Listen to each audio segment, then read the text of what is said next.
State your name and what do you do? Lucinda Atala, head teacher for MSU Child Development Lab. Oh, how long have you been working here? I've been working here since last fall. Are you enjoying it? I love it. What is it that you do? I work with children, so I'm able to still teach children in the classroom, but also supporting adult learners and future teachers. So that's really a passion of mine, and I'm very blessed to have this position, to be able to do both. What ages do you work with? This year I work with the 3-year-olds, so I have some children who are almost 3, and then I think I have one child who is 5, but he's on early childhood special education caseload. So most of the children I have here are 3 years old, developmentally and chronologically. In the past, I've worked with mainly 4 and 5-year-olds, but I really love this age. I think it's the best age. Why did you choose to become a teacher?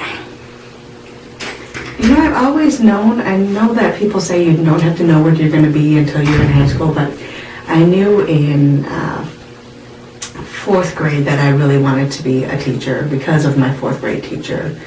He was very patient and kind and firm with children who needed that, but soft with children who needed, that approach. Or maybe it's being the oldest of 27 cousins that, that it was just came naturally to me. But I've always wanted to be a teacher. Okay. And my next question for you is, are there any strategies that you have, particularly working with this age group? Anything that you do differently than you would do with your 4 or 5-year-olds? Many of the things are developmentally they're the same. However, with 3-year-olds, you're scaffolding them into things that they would be coming into at 4 and 5. So for many of them, this is their first time away from their parents and being around their peers. So we do a lot of hands-on activities and then we also open it up to them where we go by what they are saying. So we're asking them if there's a problem, what do you think we could do? How could we solve this problem?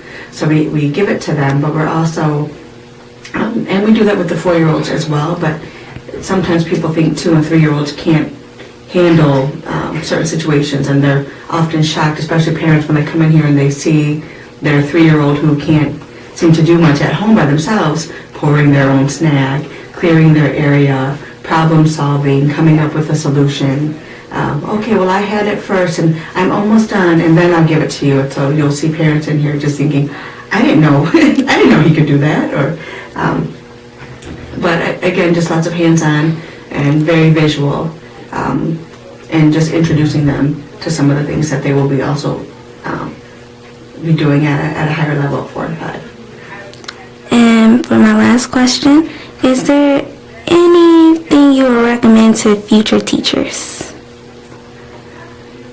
Sometimes it's comfortable for teachers to get locked into the easiest way for you to teach, as opposed to meeting the individual children and families where they are.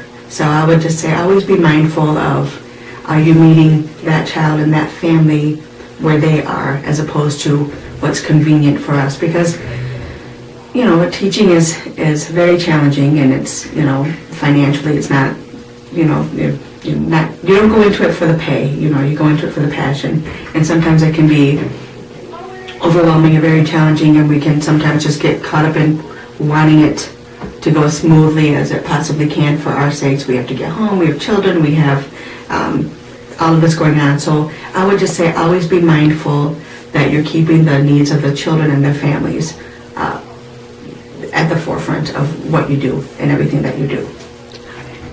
Well, that's all we have for today. Thank you, Ms. Atala, for having the interview with me. No problem. Thank you so much.